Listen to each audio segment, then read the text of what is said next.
हर्षवर्धन सपकाळ कोण दलिंदर आहे आणि कोण चुचुंदर आहे हे महाराष्ट्रानं ओळखलंय.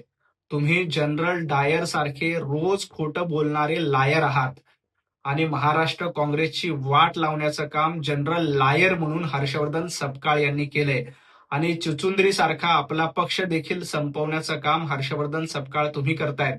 तुमचे राहुल गांधी हे पप्पू आहेत आणि त्यांची पप्पूगिरी देशातल्या जनतेनं ओळखली आणि तुमची चुचुंदरगिरी, तुमची लायरगिरी देखील महाराष्ट्रातील जनता ओळखते.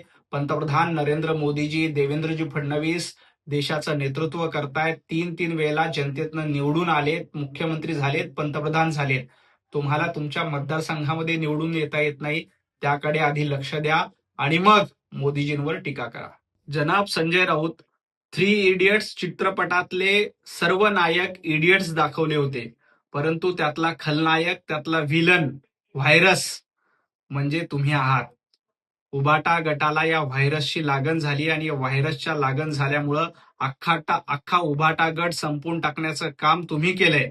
त्यामुळं 3 इडियट मधले नायक हे इडियट दाखवले असले तरी त्यांनी समाजासाठी काम केलंय, पण तुम्ही त्या चित्रपटातले व्हायरस आहात आणि व्हायरस बघून उबाटा गट संपवण्याचं काम, त्या पक्षाला पूर्ण निस्तेनाबूत करण्याचं काम संजय राऊत तुम्ही आणि तुमचे मालक करतायत. त्यामुळं तुम्ही खऱ्या अर्थानं 3 इडियट्स चित्रपटातले व्हायरस आहात. मराठा समाजातील मुलींबद्दल, महिलांबद्दल अतिशय आक्षेपार्ह भाषेमध्ये नवनाथ वाघमारे यांनी टीका केली. अतिशय चुकीचं आहे. महिलांचा सन्मान ठेवलाच पाहिजे आणि मराठा बांधव हा शूरवीर आहे. अशा पद्धतीनं मा जिजाऊंच्या वंशज असलेल्या आमच्या लेकीबाळीबद्दल वाघमारे यांनी अशा पद्धतीचं वक्तव्य अजिबात करू नये.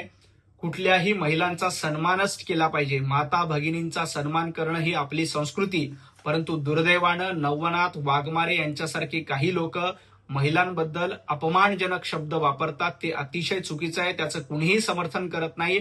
या घटनेचा तीव्र शब्दात निषेध आहे. कुठल्याही समाजाच्या नेत्यांनी महिलांबद्दल अपशब्द वापरू नयेत.